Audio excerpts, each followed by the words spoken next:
বুখারী এবং মুসলিম শরীফের হাদিস,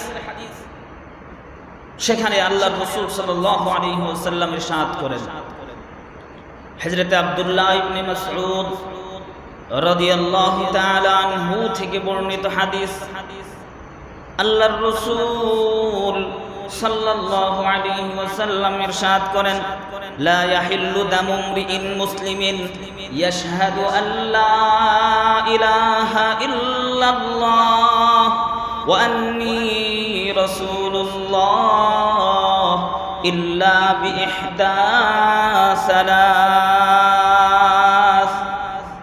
নবীজি সাল্লাল্লাহু আলাইহি ওয়াসাল্লাম বলেন, যেই মানুষটা এই কথার সাক্ষী দিবে, লা ইলাহা ইল্লাল্লাহ, আল্লাহ ছাড়া আর কোনো মাবুদ নাই, মুহাম্মাদুর রাসূলুল্লাহ সাল্লাল্লাহু আলাইহি ওয়াসাল্লাম আল্লাহর রাসূল, এই দুইটা কথার সাক্ষী যেই মানুষগুলো দিবে তাদের রক্ত হালাল নয় বরং হারাম, তাদেরকে হত্যা করা যাবে না, ইল্লা বিইহদা সালাস, তবে তিন কাজের কোনো একটা কাজে যদি লিপ্ত হয় মুসলমান, তাহলে তাকে হত্যা করা বৈধ হয়ে যাবে। এক নম্বর, আল্লাহর রাসূল বলেন, আন-নাফসু বিন-নাফসি, কোন মানুষকে যদি কোনো মুমিন অন্যায়ভাবে হত্যা করে তাহলে তাকেও হত্যা করা হবে, তার রক্ত হালাল হয়ে যাবে। ওয়াত-তাইয়িবুজ জানি, দুই নম্বরে আল্লাহর রাসূল বলেন, বিবাহিত নারী অথবা পুরুষ যদি জিনায় লিপ্ত হয় তবে তার রক্ত ইসলামী শাসকের কাছে হালাল হয়ে যাবে। তিন নম্বর হলো ওয়াল মারিকু লিদীনিহি আত-তারিকু লিল জামাআ, তিন নম্বর মানুষটা হলো ওই ব্যক্তি যে দ্বীন ও ইসলামের মধ্যে দাখিল হয়ে পুনরায় মুরতাদ হয়ে গেছে, এই মুরতাদের রক্ত ইসলামী শাসন ব্যবস্থায় হালাল হয়ে যায়। এই তিন শ্রেণীর মানুষ, এদের রক্তের কোনো মূল্য নাই। বিশেষ করে আল মারিক লিদীনিহি, যে মানুষটা একবার মুসলমান হয়ে দিন থেকে বের হয়ে যায়, মুরতাদ হয়ে যায়, মুসলমান হওয়ার পরে নাস্তিক হয়ে যায়, মুসলমান হওয়ার পরে খ্রিস্টান হয়ে যায়, ঈমান আনার পরে আবার বেদিন বিধর্মী হয়ে যায়, সেই মানুষটার রক্ত সকলের কাছে হালাল হয়ে যায়। যে কোনো মুসলমান যদি তাকে হত্যা করে তাহলে তার কোনো কিসাস নাই, তার রক্তের কোনো মূল্য নাই, সেই মানুষটার কোনো মূল্য নাই। কিন্তু আজকে আমাদের সমাজের মধ্যে একের পর এক নাস্তিক পয়দা হচ্ছে। নাম শুনলে মুসলমান, আব্দুর রহমান, আব্দুল্লাহ, কত সুন্দর সুন্দর নাম, কিন্তু কথা বলে নাস্তিকদের মতো, আছে না নাই? এই সকল নাস্তিকদের একটাই শাস্তি, কোরআন ও সুন্নাহর একটাই শাস্তি, যেখানে পাওয়া যাবে তাকে কতল করা হবে, তার ব্যাপারে কোনো রহম করা হবে না, দয়া করা হবে না, দয়া দেখানো যাবে না। দুই নম্বর হলো আস-সাইয়্যিবুজ জানি, বিবাহ শাদী করার পরে যে মুসলমান নরনারী জিনায় লিপ্ত হয় তার শাস্তি হলো কতল, তাকে হত্যা করা হবে, রজম মারা হবে, পাথর নিক্ষেপ করে করে তাকে হত্যা করা হবে। এটা ইসলামের বিধান, এটা কোরআনের বিধান, এটা আল্লাহর দেওয়া, মুসলমানদের জন্য, মানুষের জন্য দেওয়া আল্লাহর পক্ষ থেকে বিধান। তাহলে এই রজম মেরে হত্যা করা, এটা কি কার কথা, মোল্লার না আল্লাহর? এই কথাগুলো বললে, এই বিধানগুলোর কথা বললে এক শ্রেণীর মানুষ বলে ওঠে যে কট্টরপন্থীরা মাথা চারা দিয়ে উঠতেছে। এই বিধানগুলো কি কট্টরপন্থীদের নাকি মুমিনদের? এই বিধানগুলো কার দেওয়া? আল্লাহর দেওয়া। এগুলো কোন মানুষের বানানো বিধান নয়, এগুলো আল্লাহর দেওয়া বিধান।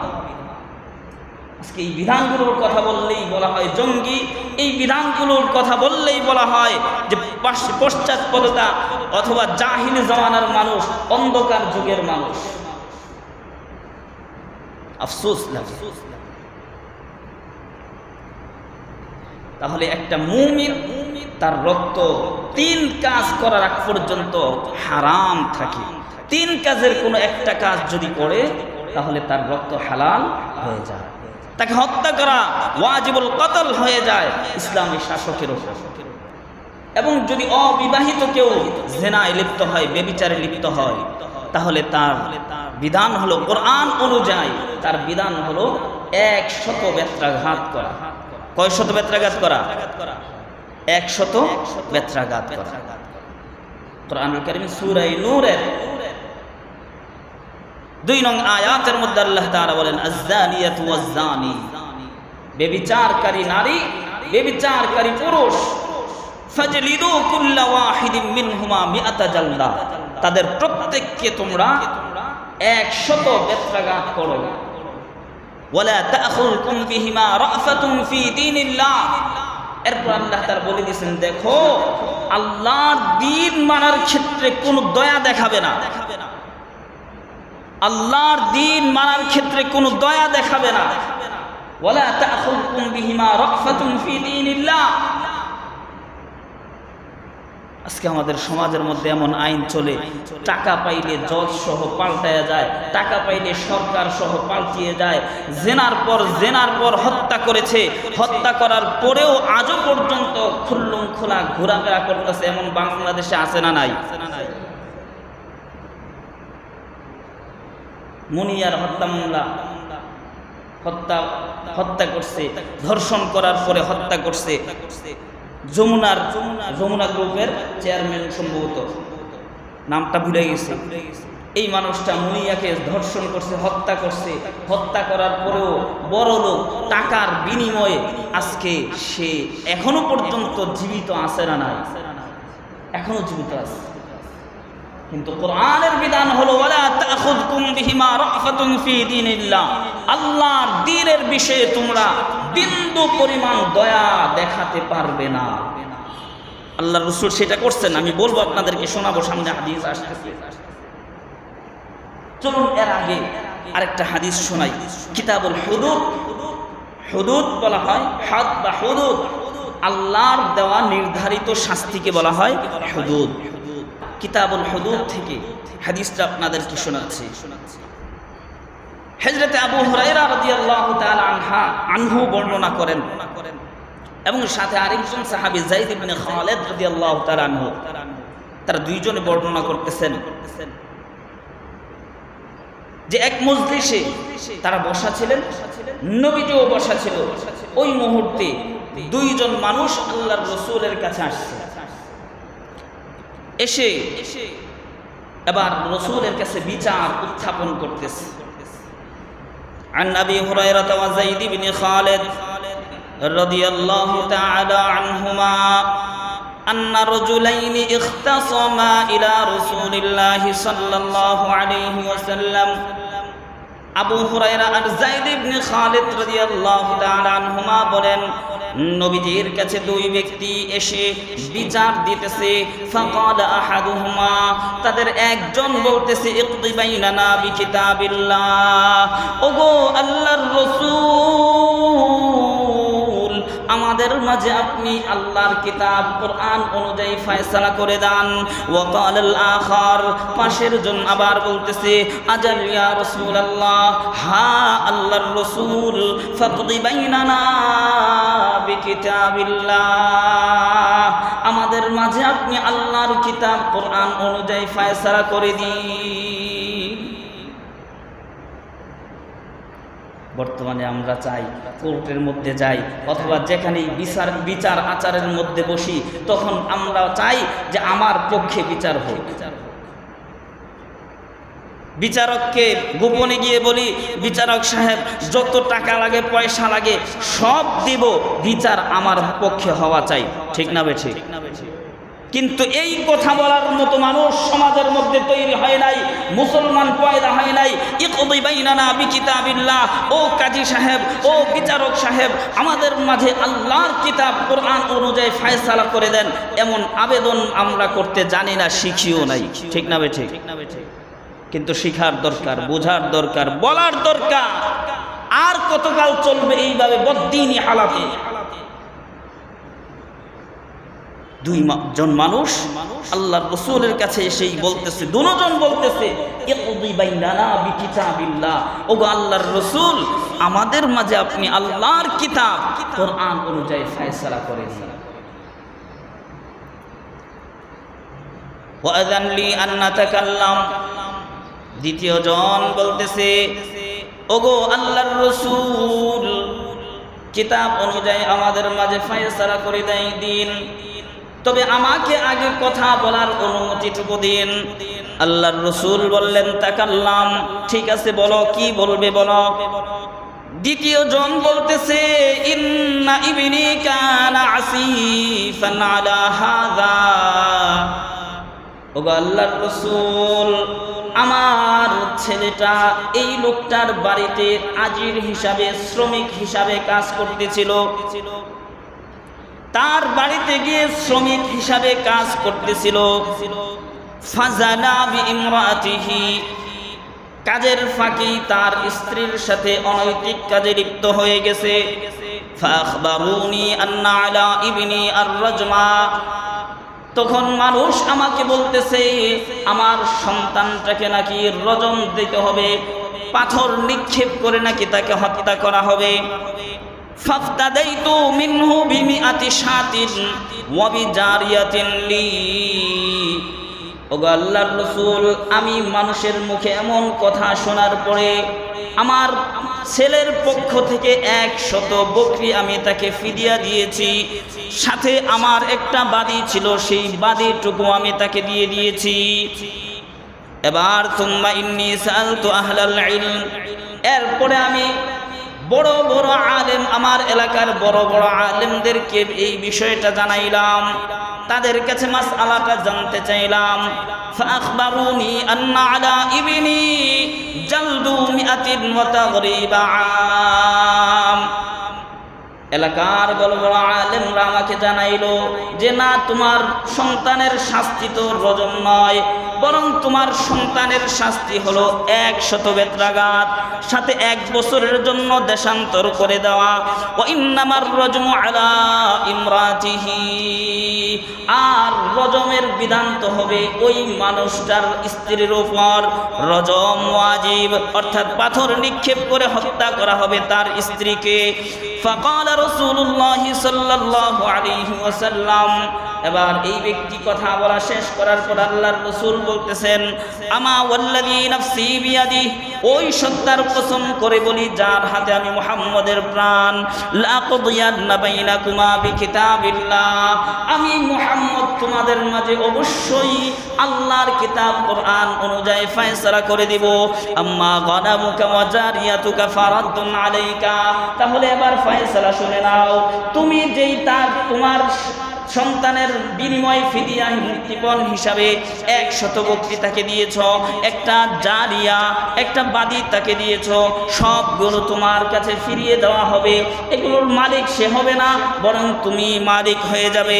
ও আম্মা ইবনুকা ফাআলাইহি জালদু মিআতিন, আর তোমার সন্তানের শাস্তি হলো 100 বেত্রাঘাত, ওয়া তাগরিবু আম, এবং 1 বছরের জন্য দেশান্তরিত হওয়া। ওয়া আম্মা আনতা ইয়া উনাইস, আর ও উনাইস, দ্বিতীয় মানুষটাকে আল্লাহর রাসূল বলতেছে, ফাগতু ইলা ইমরাতি হাযা, তুমি এই মানুষটার স্ত্রীর কাছে যাও। ফাইন ইতারাফাত ফারজুমহা, যদি এই মানুষটার স্ত্রী জিনার কথা স্বীকার করে নাই, ব্যভিচার লিপ্ত হওয়ার কথা স্বীকার করে নাই, ফারজুমহা, তাহলে তুমি এই মানুষটার স্ত্রীকে তুমি রজম মারবে। ফাতারাফাত ফারাজামাহা, সাহাবী আবু হুরায়রা আর যায়েদ ইবনে খালিদ রাদিয়াল্লাহু তাআলা আনহুমা বলেন, ওই মহিলার কাছে গিয়ে জিজ্ঞাসা করা হয়েছে আসলেই এই লোকটার স্ত্রী জিনা করেছে কিনা। সেই মহিলাটা স্বীকার করছে। তো আল্লাহর রাসূল সাল্লাল্লাহু আলাইহি ওয়াসাল্লাম বলে দিয়েছেন, যাও তাকে তোমরা রজম মেরে হত্যা করে দাও। এই দীর্ঘ এক হাদিস থেকে আমরা কয়েকটা বিষয় জানতে পারলাম। 1 নম্বর বিষয় হলো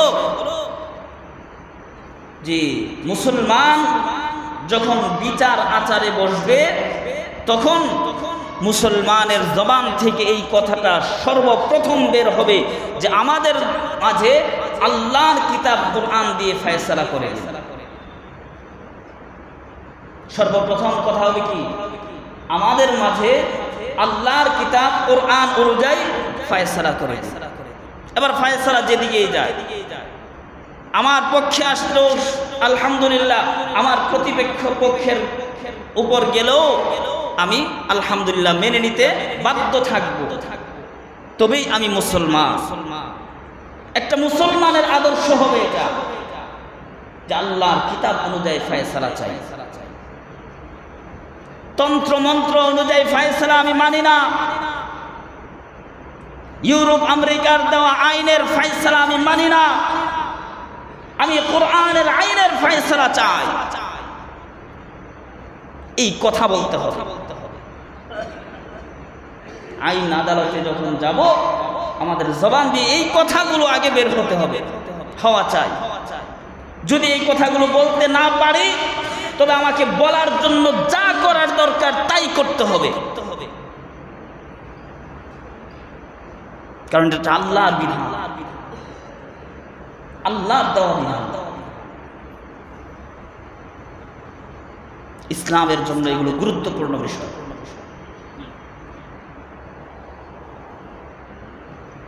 আল্লাহর রাসূল বলে দিলেন, লা আখযিয়ান্না বাইনাকুমা বিকিতাবিল্লাহ। আরেকটা বিষয় এখানে উল্লেখিত বিষয়, যে কেউ যদি বাইআয়ে ফাসিদের মাধ্যমে কোনো কিছু ক্রয় বিক্রয় করে, অর্থাৎ ক্রয় বিক্রয়টা হয় নাই কোনো একটা কারণে, শরীয়তের কোনো একটা বিধানের কারণে ক্রয় বিক্রয় চুক্তিটা বাতিল হয়ে গেছে, বাতিল চুক্তির মাধ্যমে সে ক্রেতা জিনিসটার মালিক হয় না।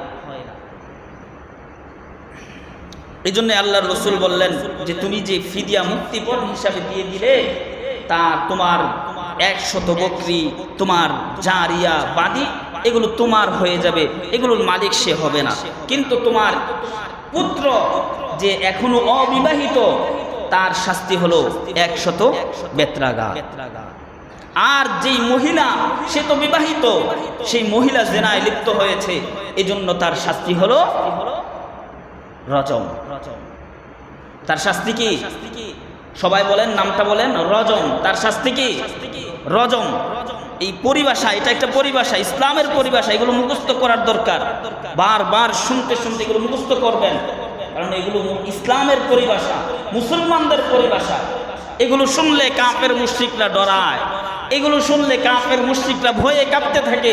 তখনই তারা বিভিন্ন কথা বলে যে জঙ্গিবাদ অথবা মৌলবাদ মাথা ছাড়া দিয়ে উঠছে, মৌলবাদী বিধান, জঙ্গিবাদী বিধান, এই জাতীয় কথা তারা শুরু করে দেয়। তাদের হুঁশ থাকে না তখন। কিন্তু মুসলমানদেরকে সোজা থাকতে হবে, মুসলমানদেরকে শক্ত থাকতে হবে। আল্লাহর দেওয়া বিধান রজম, এটাই সঠিক, এটাই ইসলামের বিধান, এটাই মানব জাতির কল্যাণের জন্য নাজিল হওয়া বিধান। এই বিধানের জন্যই, এই বিধানের মধ্যেই রয়েছে মানব জাতির জন্য কল্যাণ। এছাড়া অন্য কোন বিধানের মধ্যে মানব জাতির জন্য কল্যাণ নাই, মানব জাতির জন্য শান্তি নাই। হযরতে বুরাইদা রাদিয়াল্লাহু তাআলা আনহা বলেন, جاء ماعز ابن مالك إلى النبي صلى الله عليه وسلم فقال, মাইজ আসলামী নবীজির কাছে আসলেন, এসে বলতেছে, ইয়া রাসূলুল্লাহ তাহহিরনি। ওগো আল্লাহর রাসূল, আমি তো একটা অপবিত্র কাজ করে আমি নিজেই অপবিত্র হয়ে গেছি, নিজেকে নিজে অপবিত্র করে ফেলেছি। ওগো আল্লাহর রাসূল, আপনি আল্লাহর বিধান, কোরআনের বিধান আমার উপর কায়েম করে আমাকে পবিত্র করে দিন। এই ছিল সাহাবী।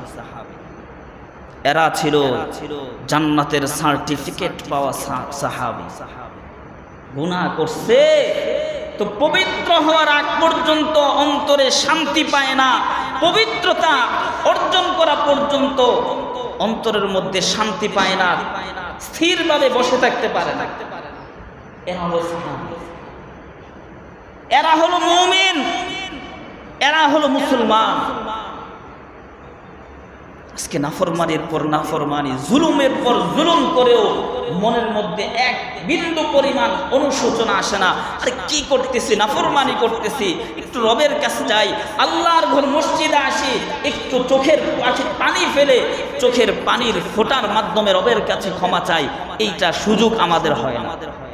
অথচ মুসলমানের দাবির ক্ষেত্রে সবার আগে আমরা অনেক বড় গলায় দাবি করি, অনেক বড় মুসলমান আমরা, সুন্নি মুসলমান, এই মুসলমান সেই মুসলমান, কাজের ক্ষেত্রে সুন্নি।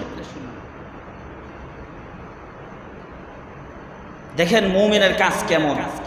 মাইজা আসলামী রাদিয়াল্লাহু তাআলা আনহু আল্লাহর রাসূলের কাছে এসে বলতেছে, ইয়া রাসূলুল্লাহ তাহহিরনি, ওগো আল্লাহর রাসূল, আমি তো নাপাক কাজ করে আমি নিজেকে অপবিত্র করে ফেলেছি, সুতরাং আপনি আমাকে পবিত্র করে দিন। এবার আল্লাহর রাসূল তাকে ধমক দিয়ে পাঠিয়ে দিয়েছেন, ফাস্তাগফিরিল্লাহ ওয়া তুব ইলাইহি, ও মাইজ যাও তুমি আল্লাহর কাছে তওবা করো আর আল্লাহর কাছে মাফ চাও। মাইজে আসলামীকে প্রথম দিন ফিরিয়ে দিলেন, দ্বিতীয় দিন আবার আসলেন, এসেই বলতেছি, ইয়া রাসূলুল্লাহ তাহহিরনি, ওগো আল্লাহর রাসূল আপনি আমাকে পবিত্র করে দিন। এবার নবীজি দ্বিতীয় দিন আবার ফিরিয়ে দিলেন, তৃতীয় দিন আবার মাইজে আসলামী আসতেছে, আল্লাহর রাসূলের কাছে এসে বলতেছি, ইয়া রাসূলুল্লাহ তাহহিরনি, ওগো আল্লাহর রাসূল আপনি আমাকে পবিত্র করে দিন। আল্লাহর রাসূল তৃতীয় দিনও ফিরিয়ে দিলেন। এইবারে একদিন, 2 দিন, 3 দিন, যখন চতুর্থ দিন আসলেন, এবার আল্লাহর রাসূল বললেন, আবিকা জুনুন, ও মাইজে আসলামী তোমার সাথে কোনো পাগলামি আছে নাকি, তুমি কি পাগল না সুস্থ মানুষ? মাইজে আসলামী বলতেছে, ইয়া রাসূলুল্লাহ আমি তো সুস্থ সবল মানুষ, সুস্থ সজ্ঞানে আমি সাক্ষ্য দিচ্ছি, আমি বলতেছি আমি অপরাধ করেছি, সুতরাং আপনি আমাকে পবিত্র করে দিন।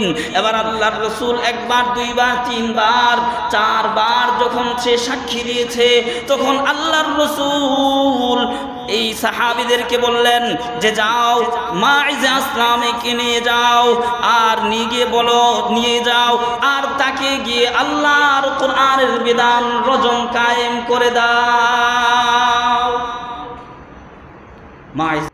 রজম মারা হলো। মাইজা আসলামী পাথরের আঘাত সহ্য করতে না পেরে দৌড় দিয়েছেন। দৌড় দেওয়ার পরে সাহাবীরাও তাকে পাকড়াও করছে, দৌড়ে ধরে তারপরে বাকি পাথর নিক্ষেপ করে তাকে রজম মারার কাজটা পূর্ণ করছেন। এবার আল্লাহর রাসূল সাল্লাল্লাহু আলাইহি ওয়াসাল্লাম ফালাবিথু ইয়াওমাইনি আও সালাসাতান, মাইজা আসলামীকে রজম মারার 1 দিন 2 দিন বা 3 দিন পরে আল্লাহর রাসূল সাল্লাল্লাহু আলাইহি ওয়াসাল্লাম সাহাবীদের মজলিসে আসছেন, এসেই বলতেছেন, ফাকাল ইস্তাগফিরু লিমাইজ ইবনে মালিক, ও আমার সাহাবীরা মাইজা আসলামীর জন্য তোমরা ক্ষমা চাও, রবের কাছে ইস্তিগফার করো।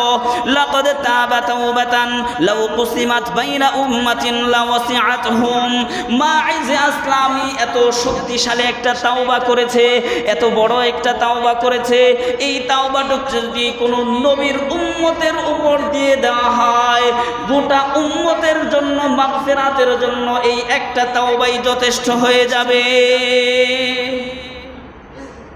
এমন তাওবা করছে মাইজা আসলামী, গুনাহ থেকে নাফরমানি করার সময় করে ফেলছে, কিন্তু পরে এমন তাওবা করছে, আল্লাহর রাসূল বলেন, লাউ কুসিমাত বাইনা উম্মাতিন, যদি একটা উম্মতের উপর এই তাওবাটা দিয়ে দেওয়া হয়, গোটা উম্মতের মাগফিরাতের জন্য মাইজা আসলামীর একটা তাওবাই যথেষ্ট হয়ে যাবে। সুবহানাল্লাহ। আল্লাহর রাসূল এই হাদিস থেকে ফিকহে হানাফি অনুযায়ী, হানাফি মাযহাব অনুযায়ী রজম মারার জন্য 4 বার সাক্ষী দেওয়া অথবা 4টা সাক্ষী প্রয়োজন।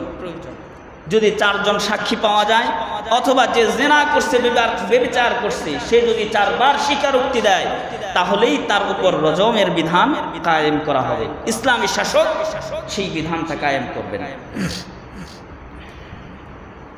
এরপরে হাদিসের দ্বিতীয় অংশ,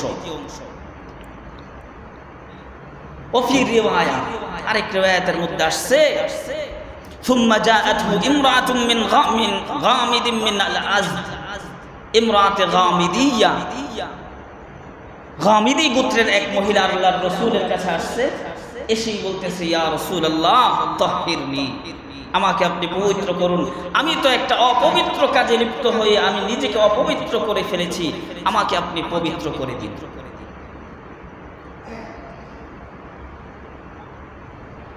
মহিলা যখন আল্লাহর রাসূলের কাছে এসে এমন কথা বলল, আল্লাহর রাসূল বললেন ইরজিই ওয়াস্তাগফিরি, যাও তুমি আল্লাহর কাছে তওবা করো আর মাফ চাও। একদিন, 2 দিন, 3 দিন, 4 দিন যখন এইভাবে আসলো, আল্লাহর রাসূল সাল্লাল্লাহু আলাইহি ওয়াসাল্লামকে জানানো হলো, ওগো আল্লাহর রাসূল, যেই মহিলাটা আপনার কাছে আসতেছে পবিত্র হওয়ার জন্য, এই মহিলাটা তো গর্ভবতী, জিনার কারণে গর্ভে সন্তান চলে আসছে। এবার আল্লাহর রাসূল বলতেছেন, যাও সন্তান ভূমিষ্ঠ হওয়ার আগ পর্যন্ত তুমি আমার কাছে আসবে না। মহিলাকে ফিরিয়ে দিলেন, মহিলা চলে গেল, সন্তান ভূমিষ্ঠ করলো। আবার আল্লাহর রাসূলের কাছে এসে বলতেছে ইয়া রাসূলুল্লাহ তাহহিরনি, ওগো আল্লাহর রাসূল আমাকে আপনি পবিত্র করে দিন। এবার আল্লাহর রাসূল বলতেছেন, যাও হাত্তা তাফতিমি ওয়ালাদিক, যাও তোমার সন্তানটাকে দুধ পান করাও। যখন তোমার সন্তানটা দুধ ছেড়ে দিবে, অন্য খাবার খাওয়াতে অভ্যস্ত হয়ে যাবে, তখন তুমি আমার কাছে আবার আসিও। এবার আল্লাহর রাসূলের কাছে তৃতীয়বার আবার যখন দুধ ছাড়ানো হলো, দুধ ছাড়ানোর পরে ওই মহিলা আল্লাহর রাসূলের কাছে এসে বলতেছে ইয়া রাসূলুল্লাহ তাহহিরনি, ওগো আল্লাহর রাসূল আপনি আমাকে এবার পবিত্র করে দিন। আল্লাহর রাসূল বলতেছেন এই সন্তানটার দায়িত্ব নিবে কে? সাহাবীদের একজন হাত উঁচু করে বলতেছে ইয়া রাসূলুল্লাহ, এই সন্তানটার লালন পালন ভরণ পোষণের দায়িত্ব আমি নিলাম। আল্লাহর রাসূল সন্তানটাকে দায়িত্বশীলের কাছে দিয়ে এবার আদেশ করলেন, যাও সাহাবীরা এই মহিলাকে নিয়ে যাও, এই মহিলার উপর আল্লাহর কিতাবের বিধান রজম কায়েম করে দাও। এবার এই মহিলাকে নিয়ে যাওয়া হলো।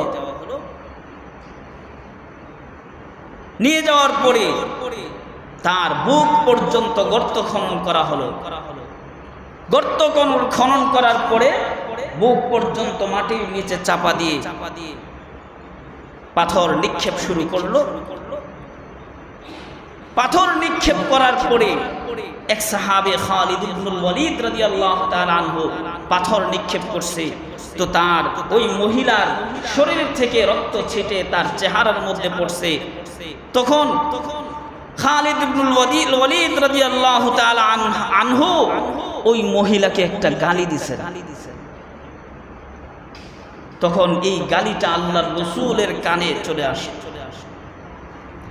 আল্লাহর রাসূলের কানে যখন খালিদ ইবনুল ওয়ালিদের গালি আওয়াজটা চলে আসলো, আল্লাহর রাসূল খালিদ ইবনুল ওয়ালিদকে ধমক দিয়ে বলতেছেন, মাহলান ইয়া খালিদ, ও খালিদ এখানেই ক্ষান্ত করো, আর সামনে বাড়িও না, এই মহিলাকে আর একটা শব্দ তুমি বলবে না।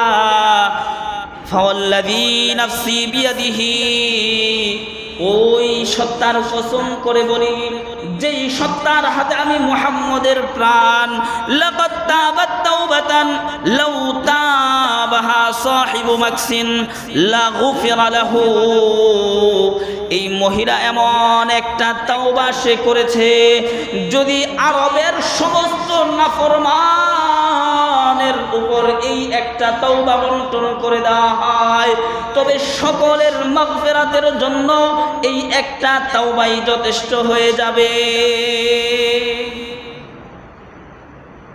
এত বড় তাওবা করছে, গুনাহ থেকে, গুনাহের কি তারা এত বড় রাইস, এত বেশি ভয় পাইছে।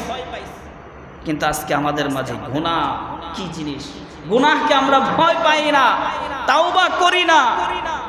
আল্লাহর রাসূল বলছেন যে যদি তুমি দৈনিক 70 বারও গুনাহ করো তবে 70 বার তুমি রবের কাছে তাওবা করো।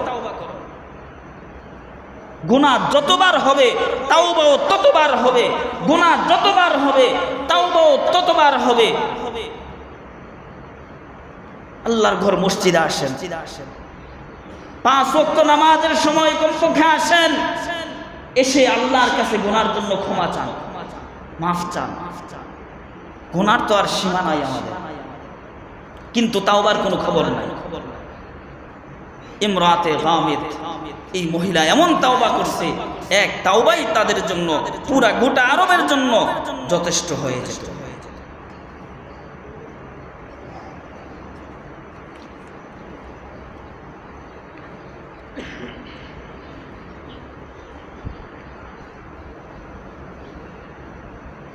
কোরআন ও সুন্নাহর মধ্যে ইসলামী শাসন ব্যবস্থায় এই আল্লাহর বিধানগুলো কায়েম করার ক্ষেত্রে কোনো সুপারিশ চলবে না, কোনো দয়া দেখানো যাবে না। এটার যে বর্ণনাটা, এই হাদিসটা শুনিয়ে আজকের মতো শেষ করব ইনশাআল্লাহ।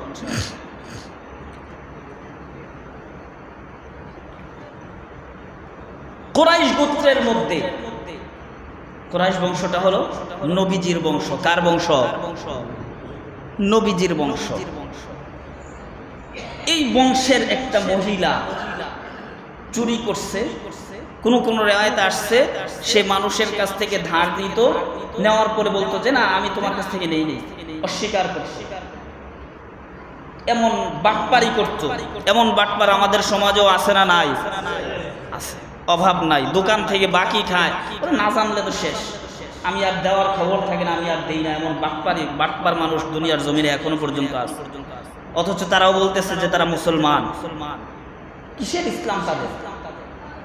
নামে মুসলমান, কাজে ইহুদি খ্রিস্টান। তো কুরাইশ বংশের, নবীজির বংশের এক মহিলা এমন কাজ করত। যখন বিষয়টা জানাজানি হইল, আল্লাহর রাসূলের দরবারে চলে গেল, আদালতে চলে গেল। নবীজির বিচার কার্যের মধ্যে সেই বিষয়টা উত্থাপিত হয়ে গেল যে ইয়া রাসূলুল্লাহ, অমুক মহিলা তো মানুষের টাকা নিয়ে অস্বীকার করে, সে চুরি করে মানুষের টাকা সে মেরে দেয়, সম্পদ সে আত্মসাৎ করে ফেলে। আম্মা জান আয়েশা রাদিয়াল্লাহু তাআলা আনহা থেকে বর্ণিত হাদিস, আন্না কুরাইশান আহাম্মাহুম শানুল মারআতিল মাখজুমিয়াতিল্লাতী সারাকাত। মাখজুম শাখার কুরাইশ বংশের এক মহিলা চুরি করছে। আল্লাহর রাসূলের কাছে মামলা উঠে গেছে, চলে গেছে। আল্লাহর রাসূলের কাছে যখন মামলা চলে গেছে, এটার বিচার, এই বিচারের একমাত্র রায় হলো কুরাইশ বংশের মহিলার হাত কেটে দেওয়া হবে। এবার কুরাইশের নেতারা সবাই এক মজলিসে পরামর্শে বসলো, কি করা যায়?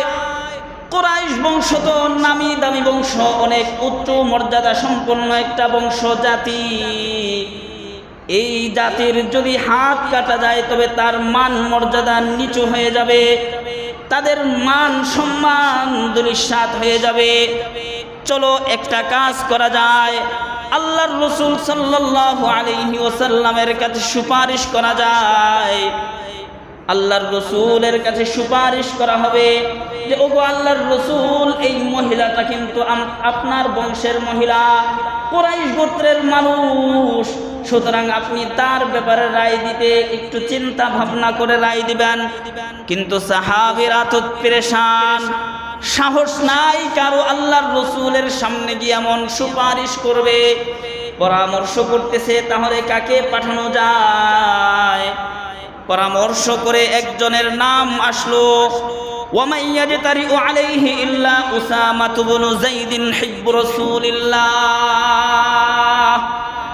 আল্লাহর রাসূলের কাছে এমন বিষয়ের আবেদন সুপারিশ একমাত্র একজনই করতে পারবে, তিনি হলো আল্লাহর রাসূলের ভালোবাসার পাত্র, পালক পুত্রের ছেলে, আল্লাহর রাসূলের নাতি উসামা ইবনু যাইদ।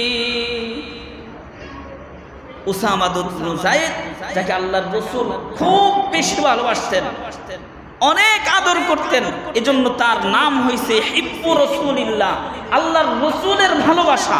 সুবহানাল্লাহ। কুরাইশের মানুষরা পরামর্শ বসে সিদ্ধান্ত নিল, আল্লাহর রাসূল যাকে সব চাইতে বেশি ভালোবাসে উসামা ইবনে যায়েদ, সেই মানুষটাকেই একমাত্র আল্লাহর রাসূলের কাছে সুপারিশের জন্য পাঠানো যায়। পাঠিয়ে দিল উসামা ইবনে যায়েদ আল্লাহর রাসূলের কাছে গেলেন, গিয়ে বলতেছেন, ওগো আল্লাহর রাসূল, এই যে মহিলা যার ব্যাপার আপনার কাছে মামলা এসেছে, এই মহিলাটা তো হলো কুরাইশ বংশের মহিলা, এই মহিলার যদি হাত কাটা যায় তবে কুরাইশ বংশের মান মর্যাদা ধূলিসাৎ হয়ে যাবে। আল্লাহর রাসূল সাল্লাল্লাহু আলাইহি ওয়াসাল্লামের কাছে যখন উসামা ইবনে যায়েদ গিয়ে এমন কথা বলছেন, সাথে সাথে আল্লাহর রাসূলের চেহারা মুবারক আনারের দানার মতো লাল হয়ে গেছে, লাল টকবকে হয়ে গেছে। আল্লাহর রাসূলের রক্ত মাথায় উঠে গেছে। আর কুরাইশের মানুষদেরকে লক্ষ্য করে বলতেছে, আতাশফাউ ফি হাদ্দিম মিন হুদুদিল্লাহ, ও কুরাইশ জাতি, তোমরা কি আল্লাহর দেওয়া বিধানের বিষয়ে আমাকে সুপারিশ করতেছো? সুম্মা কামা ফাখতাবা, এবার আল্লাহর রাসূল মিম্বরে দাঁড়াইলেন আর বলতেছেন, ও কুরাইশ জাতি, তোমরা জেনে রাখো, যদি আমার মেয়ে ফাতিমা আল্লাহর দেওয়া বিধানের লঙ্ঘন করত, তবে আমি মুহাম্মদ আমার মেয়ে ফাতিমার হাত কাটতে দ্বিধা করতাম না।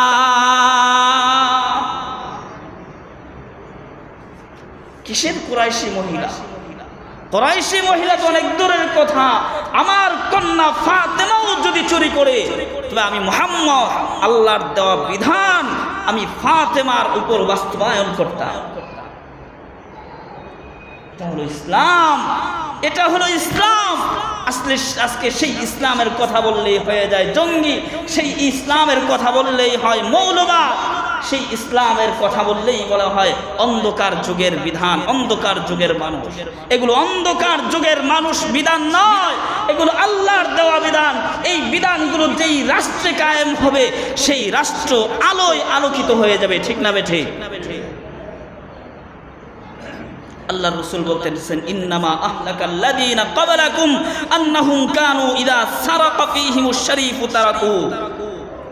এর আগে পূর্ববর্তী জাতিরা ধ্বংস হয়েছে কেন জানো?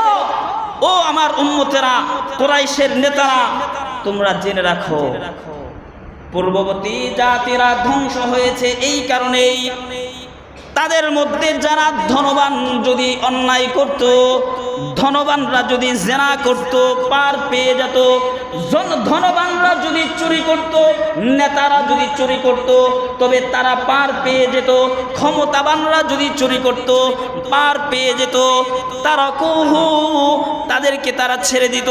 ওয়াইদা সারাকা ফীহিমুদ দাঈফ, আর যদি তাদের মাঝে নিম্ন শ্রেণীর মানুষ দুর্বলরা যদি চুরি করত অথবা জেনা করত, আকামু আলাইহিল হাদ্দা, তাহলে তারা তাদের আল্লাহর দেওয়া বিধান হদ দুর্বলদের উপর কায়েম করে দিত। এই দ্বৈত আচরণের কারণে পূর্ববর্তী জাতিরা ধ্বংস হয়েছে। আজকে বর্তমান সমাজে, বর্তমান সময়ে বাংলাদেশের ধ্বংসটাও এই কারণে যে ধনীরা অন্যায় করলে পার পেয়ে যায়, আর যত শাস্তি, যত বিধান, যত আইন কানুন সব হয় গরিবদের জন্য, দুর্বলদের জন্য। ঠিক না বেঠিক? আল্লাহর রাসূলের হাদিসের মধ্যে এই কথাগুলো আমার নয়, এগুলো আমার নয়, আল্লাহর রাসূলের কথা এগুলো। দুর্বলরা যখন শাস্তি পায়, ধনীরা যখন, প্রভাবশালীরা যখন শাস্তি থেকে মুক্ত হয়ে যায়, তখনই সমাজ নষ্ট হয়ে যায়, সমাজের মধ্যে বিশৃঙ্খলা দেখা দেয়, সমাজের মধ্যে অশান্তি পয়দা হয়। আর এই আল্লাহর দেওয়া বিধান রসুলের দেওয়া এই সুন্নত, এই ইসলাম যদি ধনী গরিব সবার মাঝে সমানভাবে কায়েম করা হয়, তখনই ইসলাম কায়েম হবে, সমাজে শান্তি ফিরে আসবে, সমাজে বিশৃঙ্খলা থাকবে না, সমাজে অশান্তি থাকবে না। আল্লাহ তাআলা আমাদের সকলকে কথাগুলো বোঝা এবং আমল করার তৌফিক দান করেন, বলেন আমিন। আরেকটা বিষয়, গত জুমায় আমি একটু কঠিন ভাষায় বলেছিলাম যে যারা নাকি আলেম ওলামার বিরুদ্ধাচরণ করবে, কারা করে? এক নম্বর হলো যাদের দ্বীনি বুঝ নাই, দ্বীনি বুঝ কম, ইসলামী জ্ঞান কম, ইসলামকে মানার প্রতি তাদের তেমন কোনো গুরুত্ব নাই, এই সকল মানুষরাই আলেম ওলামার বিরুদ্ধাচরণ করে। আরেক শ্রেণীর মানুষ আছে যারা আলেম ওলামার বিরুদ্ধাচরণ করে, তারা হলো জারজ সন্তান। তো এই কথাটাতে যদি কেউ কষ্ট পেয়ে থাকেন, মনে কষ্ট রাখবেন না, ক্ষমার দৃষ্টিতে দেখবেন। তবে আমি এই কথাটা বলছি এই কারণে যে আলেম ওলামার বিরুদ্ধাচরণ করলে ঈমান ধ্বংস হয়। আমি এই বিষয়টা নিয়ে কয়েকটা কিতাব দেখছি, দেখার পরে সবচেয়ে প্রথম যেই বিষয়টা তারা লিখছে যে আলেম ওলামার বিরুদ্ধাচরণ করলে সবচেয়ে বড় ক্ষতি যেটা হয় সেটা হয় ঈমান হারা হয়ে যায়। যেই মানুষটা আলেম ওলামাদেরকে গালি দেয়, আলেম ওলামারকে বদনাম করে, এই সমস্ত মানুষটা মৃত্যুর সময় ঈমান নসিব হয় না। এজন্য যেহেতু বিষয়টা ঈমানের সাথে সম্পৃক্ত, এজন্য এটাকে কঠিন ভাষায় উপস্থাপন করেছে, কারণ যেটার গুরুত্ব যত বেশি, এটাকে তত বেশি কঠিন শব্দে প্রতিহত করতে হয়। তো যাই হোক, যেহেতু ঈমান এর সাথে সম্পৃক্ত, এজন্য আমরা সবাই সতর্ক থাকব যেন আলেম ওলামাদের বদনাম আমরা না করি, আলেম ওলামাদের বিরুদ্ধাচরণ না করি। কারণ আলেমদের সাথে আমার ঈমানের সম্পর্ক, আলেমদের সাথে আমার জান্নাতের সম্পর্ক, আলেমদের সাথে আমার আখিরাতের সফলতার সম্পর্ক। এজন্য সবাই সতর্ক থাকবো। তবে আলেম ওলামার অনেকে প্রশ্ন করতে পারেন যে আলেমদের কি দোষ হয় না, তাহলে তাদের সমালোচনা করা যাবে না কেন? হ্যাঁ, আলেমদের দোষ হইতে পারে, এটা সমালোচনা করা যাবে না, বরং দোষ হইলে আপনি আরেকজন আলেম অথবা ওনার দায়িত্বশীল যারা আছে ওনাদেরকে বলবেন যে বিষয়টা যেন আদবের সাথে আলেমকে সংশোধন করে দেয়, সংশোধন হয়ে যাবে। আলেম আপনার এত কঠিন বিষয় না যে ওনার দোষ থাকতেই পারে, যদি দোষ থাকে তাহলে আদবের সাথে আপনি ওনাকে বলবেন যে ওস্তাদজি অথবা হুজুর, এই বিষয়টা আমার কাছে এমন মনে হচ্ছে, এই বিষয়টা একটু দেখলে ভালো হয়। এভাবে আদবের সাথে, ভদ্রতার সাথে, আদব বজায় রেখে আলেমের সাথে আপনি কথা বলতে পারেন। আলেমের দোষটা আপনি ওনার সাথে আলোচনা করেন, আপনি পিছনে কেন সমালোচনা করবেন? এটা নিষেধ। আপনি দোকানপাটে বসে বসে আলেমদের বিরুদ্ধাচরণ করবেন, এটা হবে না, এটা আপনার বদ ঈমান আর বদ আমলির কারণ হবে। মৃত্যুর সময় আপনার ঈমান নসিব নাও হতে পারে। এজন্য আল্লাহ তাআলা আমাদের সকলকে কথাগুলো বোঝার, আমল করার তৌফিক দান করেন, আমিন।